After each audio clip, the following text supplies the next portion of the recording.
எதுக்கு போய்கிட்டு இருக்கோன்னு பார்த்தீங்கன்னா, ஜூலை 15லேருந்து ஆகஸ்ட் 14 வரைக்கும் வந்துட்டு கேம்ப்பு போடுறதா சொல்லியிருந்தாங்கல்ல. அதனால் கேம்பில் போய்ட்டு ஆதார் கார்டு, அப்புறம் ஓட்டர் ஐடி இதெல்லாம் சேஞ்ச் பண்ணிவிட்டு, அப்புறம் பக்கத்தில் ஒரு அக்காவுக்கு வந்துட்டு காசு வரல, மகளிர் காசு, அதையும் போய் கேட்டுட்டு வரலாம் அப்படின்னு சொல்லிட்டு போனோம். சென்னையில் புதுசாக லான்ச் பண்ணியிருக்காங்கல்ல பேட்ரி பஸ், அதில் தான் நாங்கள் போய்கிட்டு இருக்கோம். ஏறினதுலேருந்து ஒரு 2 ஸ்டாப்பிங் தான் நான் தள்ளி போகணும். அதுக்கு வந்து சார்ஜ் வந்து 13 ரூபா. ஆனால் வந்துட்டு இதில் ஃபெசிலிட்டி பார்த்திங்கன்னா ரொம்பவே நல்லாயிருக்கு.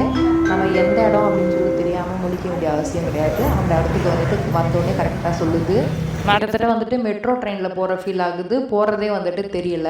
போன வேலை முடியுதா அப்படின்னு சொல்லிட்டு பார்ப்போம். கேம்ப் இருக்கா உண்மையிலே அப்படின்னு சொல்லிட்டு போய் பார்ப்போம்னு சொல்லிட்டு போனோம். 15ஆந்தேதியிலேருந்து 20ஆந்தேதிக்குள்ளே இந்த ஏரியாவில் வந்துட்டு கேம்ப் முடிஞ்சிருச்சான். அது வந்துட்டு ஒரு ஏரியாலையும் வருவாங்களாம். அந்தந்த ஏரியாவுக்கு வரையில் நம்ம என்னென்ன தேவையோ அதை பூர்த்தி பண்ணுவாங்களாம்.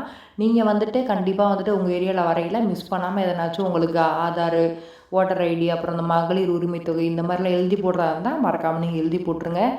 நாங்கள் அப்படியே வந்து ஓட்டர் ஐடி மட்டும் சேஞ்ச் பண்ணிவிட்டு நான் வீட்டுக்கு வந்துட்டேன். வீட்டுக்கு வந்துட்டு ஃப்ரெஷ்ஷாக வந்துட்டு மாதுளப்பழம் ஜூஸ் அரைச்சி குடித்தேன். நம்ம வீட்டில் செஞ்சு குடிக்கிறது தான் எனக்கு ரொம்பவே பிடிக்கும். எங்கேயும் வெளியே போயிட்டு வாங்கி குடிக்கிறது எனக்கு பிடிக்காது. அதை மட்டும் முகாம் பற்றி என்ன சந்தேகம் இருந்தால் கேளுங்க, நான் சொல்கிறேன். போயிட்டு வந்த அனுபவத்தில் சொல்கிறேன். சப்ஸ்கிரைப் மட்டும் பண்ணிவிடுங்க ஃப்ரெண்ட்ஸ். தேங்க்யூ.